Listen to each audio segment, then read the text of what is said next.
it'll be enough to curb the aggression of RRQ Hoshi. So let's just see and witness the final game potentially for side of Aura Fire, for side of RRQ Hoshi. Can Aura Fire send RRQ Hoshi down to the lower brackets, or will RRQ Hoshi survive another game? Let's go. Let's talk a little bit about just the sustainability of this Aura Fire composition, right? Because they have the heals coming in from the Minotaur and the Rafaela now. So RRQ are going to have to be very careful as to how they actually look for these fights. If they commit, it might actually turn around. Yep, I think that's what Aura likes doing, right? They play aggressively, they bait out aggression from their opponents, and then before you know it, oh, the kill isn't exactly a kill, it's just a complete bait. But now you can see that, ooh, Albert just making moves on that link. Yeah, but it's still Hai who actually secures the lethal. Seems like here, RRQ Hoshi, they are playing the tempo rather fast here in the early game. But we are going to see here that no first bloods just yet. No first bloods just yet, so both teams playing it quite slow. Uh-oh. In the mid game though. Oh, I should say that. Oh That's first blood taken. The caster by curse. R7. Wow, man. Fluffy gets taken out, and RRQ Hoshi, if they can curb the aggression, the playmaking from Fluffy, it'll be really, really good. The mid lane though, a bit more plays happening as well as Hai comes onto the scene. Seems like now Hai with this Red Bull Minotaur entering the land of Dawn, RRQ Hoshi. They need to play the early game. Yeah, they do. Yeah. Wait, no, RRQ. No, well, honestly, they can play for early. They can, but I don't think that's not the optimal route, I think. Aura Fire has a little bit more to play with in terms of neutral objective control. And obviously with this Rafaela Minotaur, they're very sustainable, right? And Skylar is going to be bullied by that Melissa. So RRQ, I think late game, mid game to late games where they find their comfort. But RRQ going for it. Black Dragon 4 Minotaur has been popped as well. Lane will steal that Lord. Yutong gets deleted. Godiva might be next, but the silence is there. Albert gets taken down. A Fluffy finding that kill. Aura Fire, they are rather healthy, but take a look at the talent prediction. It's a healthy mix. But now, no. It's an even game. It's an even ball game here. 3-4-3 Aura Fire as well as the RRQ Hoshi. I mean, again, right? It was displayed there. Arashi, we said it. Prolonged team fight. That sustainability coming in clutch for Aura. Facehugger going to be engaged on though by R7. Yeah, Facehugger used the flicker to escape as R7 is chunking the health of two members there. Seems like RRQ Hoshi still with the lead here, but no, top side, well charged. Oh! He gets stunned. Kabuki will not be able to escape as Skylar finds a kill. Godiva High trying to look for some compensation. His play is a juicy target. And take a look at the stomp. 3 stomp. Bang, bang, bang. Goes down Clay. Wait, that was so much damage. That was insane damage, Rashi. That Minnow and Fury took Exactly. 100-0, Clay. You didn't expect it, but that was just a Minotaur and a Rafaela. The two heroes we talked about having support, having utility and sustain, not damage, and they're able to take out the target in the right hand. So Aura Fire, they're definitely dangerous right here.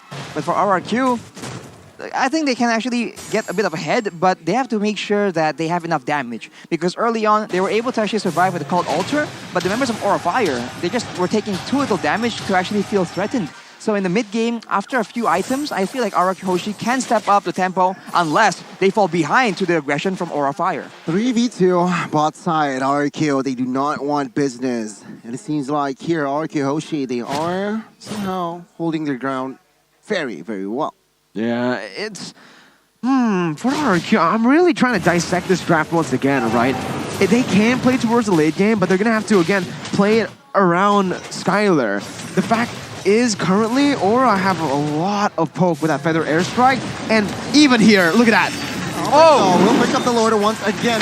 War and Shield as Godiva is the first one to fall. High is going to be next as R7 focuses on Facehugger. Petrify connects as Facehugger will not die. Kabuki with the save as Skylar with the Nibiru's passion will not find a kill. Fluffy trying to distract the members from the side of RRQ Hoshi, but it will be RRQ Hoshi winning the trace with that objective kick. Definitely not good for Aura Fire now. They're starting to really struggle in this early game. And up against a Beatrix is not what you want to see. Skylar has 3 kills in his pocket and now a BOD as well. In the 5th minute of the game, that's a very fast BOD build for Skylar. He's also 2 levels ahead of Kabuki. Remember what he was able to do while behind in game 2. Currently, this is a very scary Beatrix. 3-0 in the early game. Definitely not the ideal situation for Aura Fire. They have tools available to zone him away though. They can use Fluffy, they can use Facehugger, and to a degree, the Minotaur from high can also be a zoning tool. But of course, it all depends on how RRQ position, and right now, High makes a play. 4v1 again. Fluffy was the only casualty, a very well set up play by RRQ. Again, now perhaps they are looking top side here. Skylar chunking with that sniper. Feather airstrike to somehow cancel Skylar's attack. Vin is there, and the first turret will fall, and it will fall for RRQ. Look at the items though. BOD for Skylar. With everyone having so little HP in this early game, being able to do more damage when you are 50% health or lower is going to be very beneficial for Skylar in making sure that he gets the secure on those snipes, on those maybe in the Bureau Passion, depending on how the fight plays out. He's usually the one that stays behind and is not part of the cleanup crew, so I think it's a very smart itemization choice, and it's going to let him snowball even more depending on how this game unfolds. Turtle fight. Black Dragon programs in pops. Minion Fairy as well. Albert will claim the 3rd Lord. High, not be able to mount anything. Facehugger with that feather airstrike. He needs to be careful. High, first one to fall here for the side of Aura Fire. RRQ Hoshi, 3,500 gold lead. Fluffy finding compensation, taking the tier 2 bot side. And RRQ just really stepping up the gas. Purple buff invade, and they seems like they might want the mid, but Aura Fire responds very well. Aura Fire needs to stop committing into these contests, man. Again, they're 4,000 gold behind. RRQ are going to be able to have a much better time in any of these neutral objective takes. So Aura, what they need to do right now is play slow. Grab the objectives in the side lane slowly but surely, just like you guys can grab the promotion on screen, grb.to/MPL for a 90% discount code. I would agree with that. If they can abuse the macro play, we did say that one of the big weaknesses for RRQ right now is the rotations. So if Aura Fire can out-rotate RRQ Hoshi, confuse them, and use the solo playmaking of maybe Fluffy or even, well, I guess mainly Fluffy in this composition, they can probably get an edge over RRQ Hoshi. But for now, on those neutral objectives, RRQ Hoshi will have a huge advantage with the Cult Altar. We'll see here. It seems like RRQ Hoshi, they are still sieging the mid lane. And for now, Facehugger and Kabuki is having a tough time to somehow create a significance. Why? Because R7, that Yutsong with that Petrify is just a nuisance. Oh my god! Flicker watch on towards Facehugger. He gets taken down. 7 seconds late. The back side, Godiva is target. He gets taken down. High, it might be next. Pops that skill to escape. Now, RRQ Hoshi, 6,000 gold lead. Fluffy flanks, looking for a counterplay. Oh this is no! The right play. Skylar zoning 2 members. Fluffy is a little bit too sustainable to be taken down. RRQ Hoshi, though, they will not be distracted to their main agenda, and that will be perhaps the Lord. Yeah, it's looking like a free Lord, and that collapse was just absolutely beautiful. RRQ, you know they were waiting for the exact moment where Facehugger pops that feathered airstrike. A clean Lord and a clean game from RRQ Hoshi, currently in game number 3. 7,000 gold lead for them. It's really difficult to see Aura Fire coming back in this game. There was a very decisive dive towards Facehugger, and before you know it, I even kind of missed it, and when I just noticed he was getting dove on, he is gone. So everyone on RRQ Hoshi's on the same page, and look at that burst, man. The snowball from Skylar, nothing to sneeze about. You can see here, seems like RRQ Hoshi, 7.7 thousand gold leader. Yeah, with this gold lead again, they have a Beatrix, and when you have a Beatrix who's this ahead currently, you can just go for the sieges like this with the Renner out of turret range, and they're using this so well. My god, Skylar almost gets taken down, and Vin is going to be looking for the re-engage here. Well, charge connected onto his high. No follow-up damage just yet as RRQ looks for a re-engage. Fluffy might be next, but with the help of Rafaela, he actually escapes. Minotauri here next on the floor, but no clear damage as well. Oh! But take a look at the sniper connecting onto his Kabuki. Baser number 1 here, top side, looks for a collapse. Not just yet, but there you go, RRQ claiming the first baser. RRQ still sieging his aura fire. Slowly but surely, they are behind on deficit here. 10,000 gold lead. Once again, RRQ still very strong. Oh, they went in. Oh my god. For restyling, flexing on that link. That was just an ego dive, right? That was for the crowd. That was an entertainment thing. Albert had no intentions to kill. He just 100% intention to style. That is so unnecessary. He has the Berserker's Fury and Endless Battle as well. So the burst damage is very much solid from Albert. And so for Aura Fire, we see that Facehugger, he goes for more damage here with a Clock of Destiny and Latin Truncheon.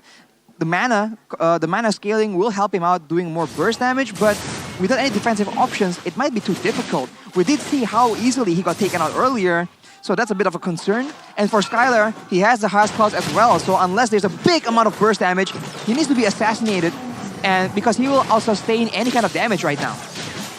Just difficult, right? Like right now, if you're looking at Aura Fire, what they can rely on is the Farsa and the Melissa in the late stages of the game, but the Feathered Airstrike just has never been, it's always been punished. Every time you pop that Feathered Airstrike, you're always punished if you're Facehugger. At this point, even if you go for the Winter's Truncheon, there's not much you can do, right? You can negate a little bit of that engage for a bit, but the poke and the dive is still going to come through in the end. That's exactly the point. For Facehugger though, he's also not exactly ahead, right? His roams in the early game hasn't really been as successful, so he is not a huge threat. We saw that Skylar is able to take 1 or 2 bolts from the Feather Airstrike with relative ease. And now you can see a snipe coming in high is getting tanky enough to withstand that damage, but of course, that's only 1 shot. In a team fight, you're going to be taking a lot more than that. Facehugger is the one set to actually clear up that top side. Again, this is going to be an advantage for RRQ Hoshi. They can use that top side wave as Aura is going to be looking for an opening right now. Yeah, Rage is full, and RRQ Hoshi actually looks for a fight. It's as the Lord will be taken down by Albert with no problem. Fluffy. And to the back side. Is this the right call here? Whoa! Charge connects onto it still, and it seems like now Aura Fire, the situation has been bad towards as RRQ. With the Shadow Stampede, pulls back Fluffy Immortal Pulse as well as 3 members officially down. RRQ Hoshi, they are angry in the 3rd game, and the Kings of Kings, they are back. The crowd is going wild. RRQ now set to win this game with the Lord marching in the top side. 2 members, Kabuki and Facehugger, can they do it? RRQ Hoshi, it seems like they are a little bit too strong. Faced a little bit too exposed. RRQ Hoshi forced a game 4, ladies and gentlemen. 2-1 is the scoreline as Aura Fire